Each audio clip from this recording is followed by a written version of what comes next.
तो आज हम लोग जो है वो सबसे पहला पार्ट पाइथन में देखने जा रहे हैं, वो है डिसीजन स्टेटमेंट। डिसीजन स्टेटमेंट का मतलब होता है कि जो हमारा रिजल्ट आ रहा होता है वो रिजल्ट हमारा या तो ट्रू में आएगा या तो फॉल्स में आएगा। ठीक। तो अगर मेजरली हम लोग देखें तो डिसीजन स्टेटमेंट को हम लोग तीन पार्ट में डिवाइड करते हैं। पहला पार्ट होता है जिसको इफ स्टेटमेंट बोलते हैं, दूसरा होता है जिसको इफ एल्स स्टेटमेंट बोलते हैं, और जो तीसरा पार्ट होता है वो हमारा इफ एलिफ होता है, इफ एलिफ स्टेटमेंट। ठीक। बाकी लैंग्वेजेस में अगर आप देखेंगे तो इसी को इफ एल्सिफ स्टेटमेंट बोलते हैं, लेकिन पाइथन में इसको इफ एलिफ स्टेटमेंट बोला जाता है। तो पहला एग्जांपल जो हम लोग देखने जा रहे हैं वो जा रहे हैं स्टेटमेंट। अब इस स्टेटमेंट का सबसे पहले आप सिंटेक्स को समझिए। सिंटेक्स हमारा क्या होगा कि हम लिखेंगे इफ और कंडीशनल एक्सप्रेशन या कंडीशनल स्टेटमेंट, कंडीशनल एक्सप्रेशन ही लिख देते हैं, और यहाँ पे कोलन लगाएंगे। कोलन का मतलब होता है कि नेक्स्ट लाइन में कुछ कोड अप्लाई होने वाला है, और यहाँ पे हम लोग स्टेटमेंट, या यहाँ पे हम लोग लिख सकते हैं नंबर ऑफ स्टेटमेंट्स, ये पार्ट। तो ये हमारा सिंपल इफ स्टेटमेंट है। तो सिंपल इफ स्टेटमेंट का अगर हम लोग एग्जांपल देखते हैं तो यहाँ पे आपको एक प्रॉब्लम मैं दिखाऊंगा कि प्रॉब्लम इसके साथ आएगी क्या। जैसे मान लो कि हमने कोई नंबर लिया और नंबर की वैल्यू हमारी -10 है। हमने यहाँ कंडीशन दी कि इफ, या ब्रैकेट लगा लो, if num is greater than 0, अगर नम की वैल्यू 0 से ऊपर हो रही है तो आप प्रिंट करो पॉजिटिव नंबर, पॉजिटिव नंबर, बस खत्म। अब यहाँ प्रॉब्लम क्या हो रही है कि ये प्रोग्राम एग्जीक्यूट कैसे होगा। इस प्रोग्राम में जो हमने वैल्यू इनिशियलाइज कर रखी है वो माइनस में है ना। तो अगर माइनस में कोई वैल्यू हमारी पड़ी हुई है तो इसको हम एग्जीक्यूट कैसे कराएंगे। अब हम रन करा के इसको चेक करा के आपको दिखा रहे हैं कि देखिए क्या आउटपुट आने वाला है। तो पहले सेव कर लेते हैं, इसको सेव करके हम रन कराते हैं। अब आप देखिए यहाँ पे अनएक्सपेक्टेड एंडेड, अच्छा यहाँ पे नम इधर आएगा।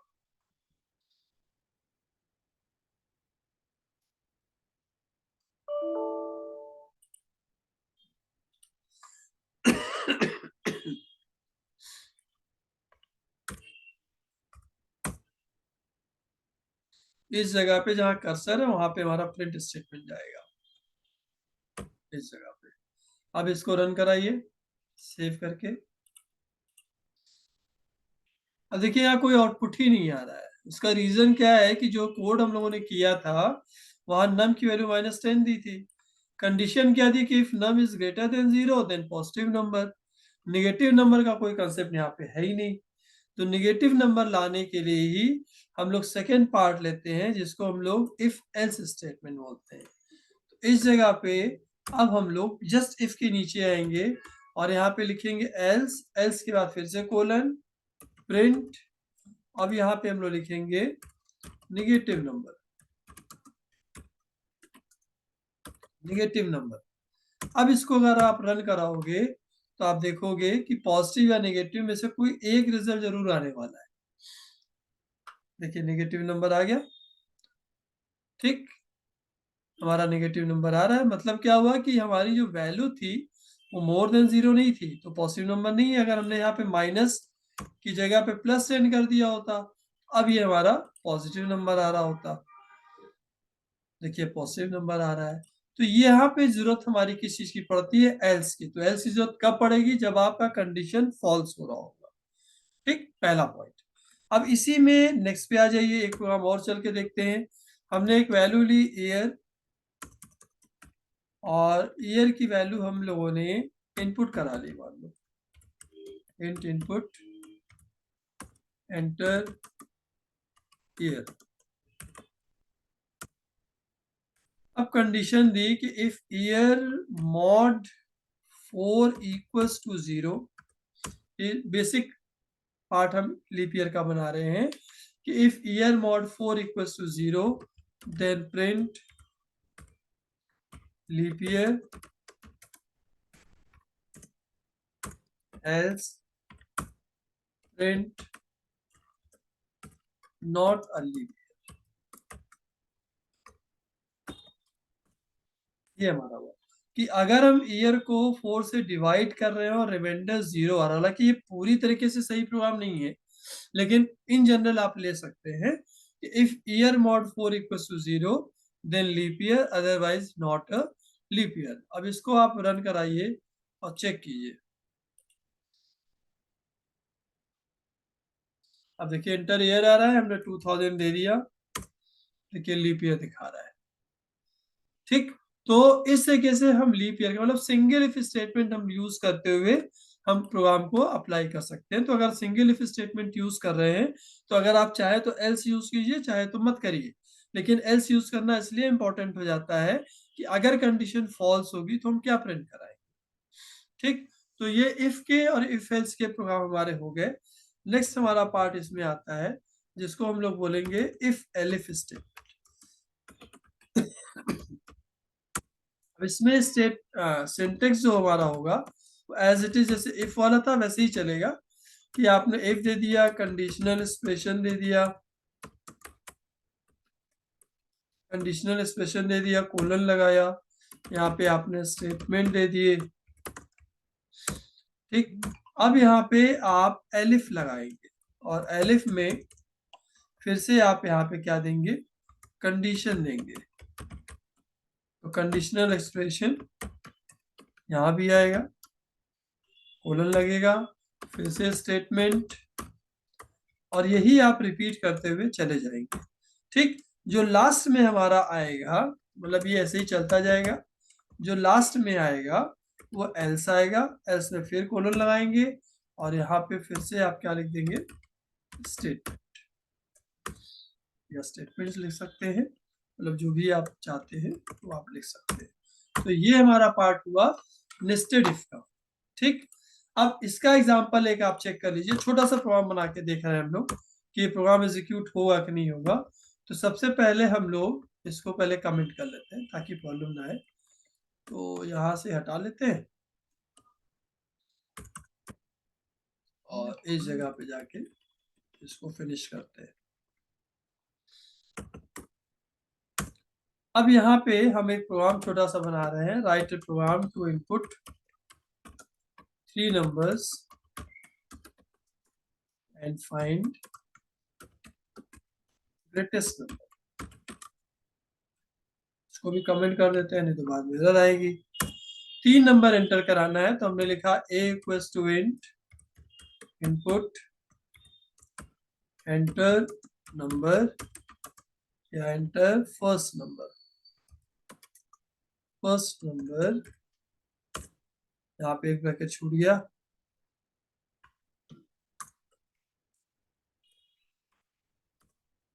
इसी को कॉपी कर लें, यहाँ पे हम लोगों ने दिया सेकेंड नंबर,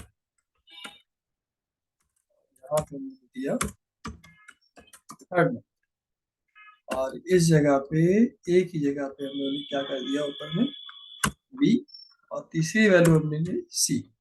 3 नंबर एंटर हो गए। अब हम कंडीशन दे रहे हैं कि if a is greater then b and a is greater then c, मतलब a अगर b से बड़ा है और a अगर c से बड़ा है, तो प्रिंट हमारा क्या हो जाएगा,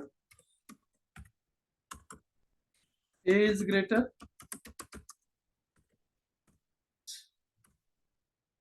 elif b is greater then a and b is greater then c।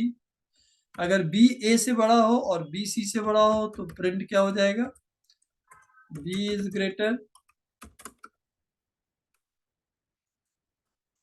और एल्स भी दे सकते हैं और एलिफ भी दे सकते हैं, दोनों पार्ट दे सकते हैं कि c is greater then a and c is greater then b। अगर ये दे रहे हैं तो प्रिंट क्या हो जाएगा हमारा, c इज ग्रेटर। ये स्टेटमेंट हम एल्स के साथ भी यूज कर सकते थे क्योंकि ऊपर के 2 कंडीशंस हो चुके थे हमारे। ठीक, अब इसको सेव कीजिए, इसको रन कराइए, तो आप देखेंगे कि कोई भी 3 नंबर आप अगर एंटर करा रहे हैं तो यहाँ पे हमने दिया 12, 33 और 43। देखिए c इज ग्रेटर है, हमारा प्रिंट होके आ रहा है। तो मतलब इफ एल्स इजी होता है, लेकिन थोड़ी सी आपको लॉजिक बिल्टअप करनी होती है, सोचना होता है कि कहाँ पे किस कंडीशन को अप्लाई करना है। तो हमने सिंपलेस्ट एग्जांपल सेट किया कि अगर ए बी सी को आप इनपुट करा रहे हैं, तो सबसे पहले आप कंडीशन देंगे कि ए अगर बी से बड़ा है और ए अगर सी से बड़ा है, तो अगर दोनों से बड़ा है तो ए बड़ा हो गया।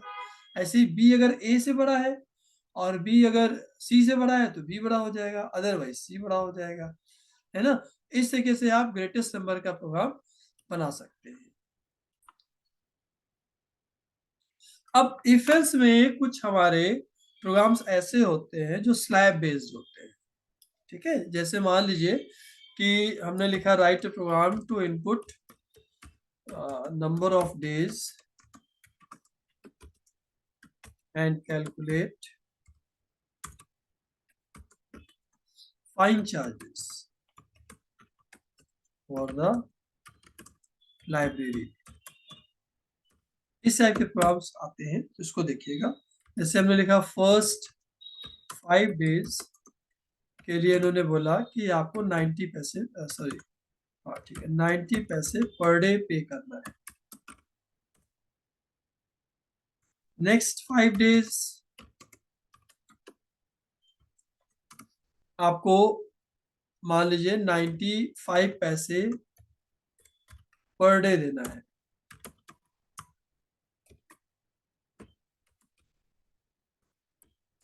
और मोर देन 10 डेज आपको 98 पैसे पर डे देना है। अच्छा, इसमें खास बात क्या है कि अगर किसी बच्चे ने मान लीजिए 13 दिन बाद बुक वापस किया,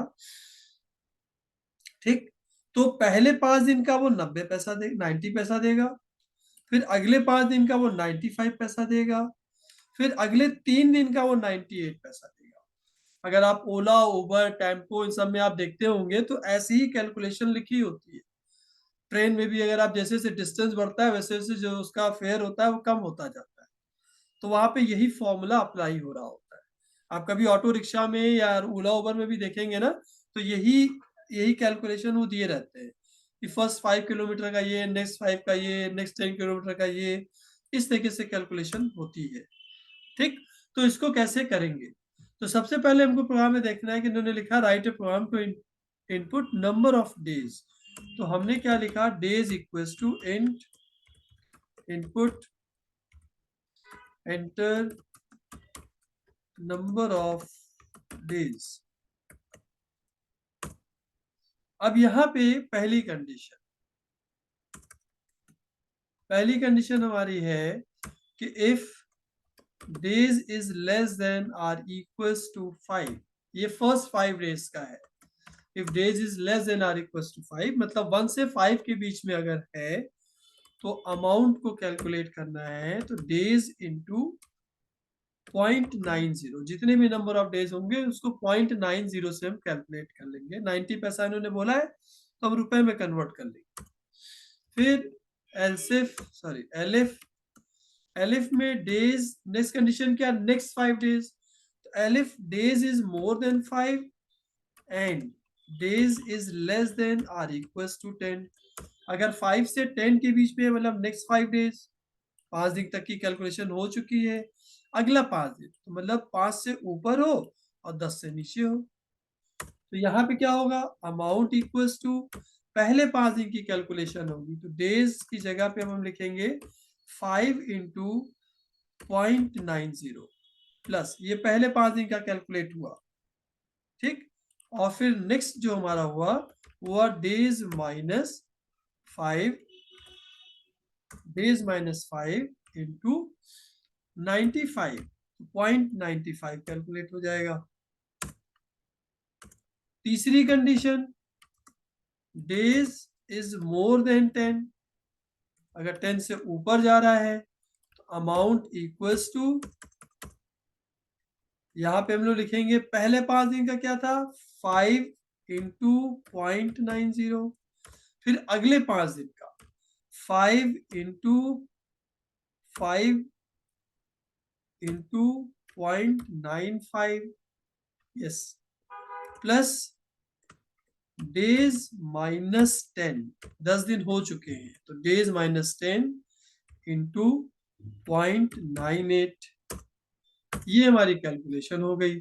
अब हम यहाँ पे प्रिंट करा देंगे कि fine equals to comma M. अब अगर किसी बच्चे ने मान लो कि 7 डेज बाद बुक वापस किया, आफ्टर 7 डेज, तो पहले 5 दिन का वो ये पे करेगा और अगले 2 दिन का 95 करेगा। तो मतलब अगर 7 डेज बाद बुक वापस कर रहा है वो, तो वो इस कंडीशन में जाएगा 5 और 10 के बीच में। तो पहले 5 दिन का 90 पैसा और डेज माइनस 5 कर देंगे, तो 7 माइनस 5 2 हो गया, 2 इंटू 0.95 हो गया, तो उसकी कैलकुलेशन हो जाएगी। अगर किसी बच्चे ने 13 दिन बाद बुक वापस की, तो इस कंडीशन में जाएगा, तो पहले 5 दिन का 90 पैसा, अगले 5 दिन का 95 पैसा, तो 10 दिन हो गए। अब 13 माइनस 10 3 डेज बचे, 3 इंटू 0.98, ये कैलकुलेट हो जाएगा। तो ये अमाउंट हमारा प्रिंट होके चला आएगा। ठीक है, अब इसको हम लोग एक बार रन करा के चेक कर लेते हैं। सेव करते हैं और इसको रन कराते हैं। तो यहाँ पे हमने दिया 13, तो 12.19 आया। कैलकुलेट करके आप लोग देख लीजिए। और अगर हमने दिया यहाँ पे 7 दिया, तो पहले 5 दिन का 90 पैसा था, तो 4.50 हुआ, और फिर 95 कैलकुलेट कर लीजिए 2 दिन का, तो ये आपकी वैल्यू आ जाएगी। तो जब भी स्लैब बेस्ड प्रोग्राम होगा, तो आपको कुछ इस टाइप की ही कैलकुलेशंस को परफॉर्म करना होता है। ठीक है, तो अगर इसमें कोई